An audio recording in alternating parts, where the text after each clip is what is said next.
Assalamualaikum warahmatullahi wabarakatuh. Nama saya Mardatila dari kelas K02.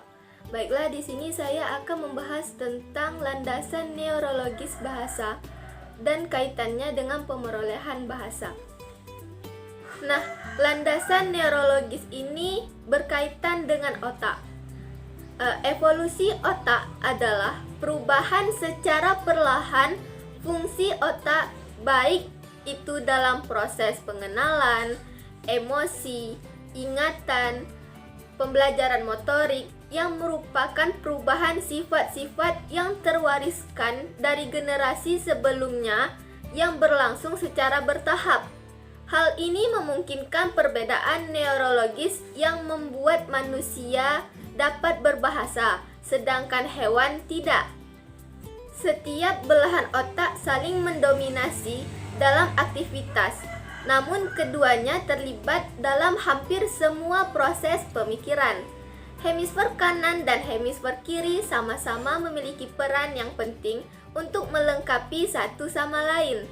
Sebelum mencapai umur 12 tahunan, anak mempunyai kemampuan untuk memperoleh bahasa manapun yang disajikan padanya secara natif.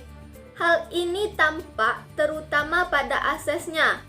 Gejala ini dinyatakan dalam hipotesis yang bernama hipotesis umur kritis. Kekidalan dan kekinanan bukanlah penyakit berbahaya yang harus diobati karena kidal bisa terjadi akibat faktor genetik dan kebiasaan semenjak kecil.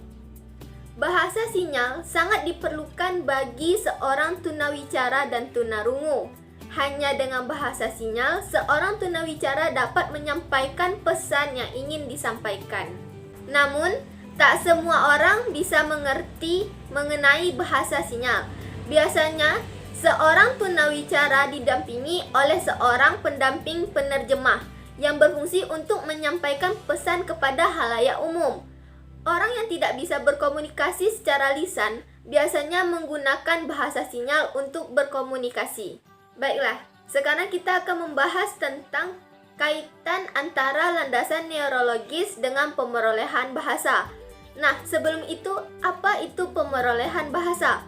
Pemerolehan bahasa adalah proses manusia mendapatkan kemampuan untuk menangkap, menghasilkan, dan menggunakan kata untuk pemahaman dan komunikasi yang berlangsung di dalam otak seorang anak-anak ketika dia memperoleh bahasa pertamanya atau bahasa ibunya. Neurologi mempunyai kaitan erat dengan bahasa karena kemampuan manusia berbahasa ternyata bukan hanya karena lingkungan, tetapi karena kodrat neurologis yang dibawanya sejak lahir. Berbicara tentang otak dan bahasa, diantaranya Aristoteles pada tahun 384 sampai 322 sebelum Masehi telah berbicara soal hati yang melakukan hal-hal yang kini kita ketahui dilakukan oleh otak. Dari struktur serta organisasi otak manusia tampak bahwa otak memegang peran penting dalam bahasa. Apabila input yang masuk adalah dalam bentuk lisan, maka bunyi-bunyi itu akan ditanggapi di lobe temporal, khususnya oleh konteks primer, pendengar. Nah, di sini input tadi diolah. Setelah diterima, dicerna, dan diolah, maka bunyi-bunyi bahasa tadi dikirim ke daerah Wernicke untuk diinterpretasikan. Dan di daerah inilah bunyi-bunyi tadi dipilah-pilah menjadi suku kata, frase, dan akhirnya menjadi kalimat. Setelah itu akan muncul kemungkinan jika masukan hanya sekedar informasi yang tidak perlu tanggapan, maka masukan dapat disimpan di memori karena suatu saat nanti masukan tersebut akan berguna untuk kedepannya.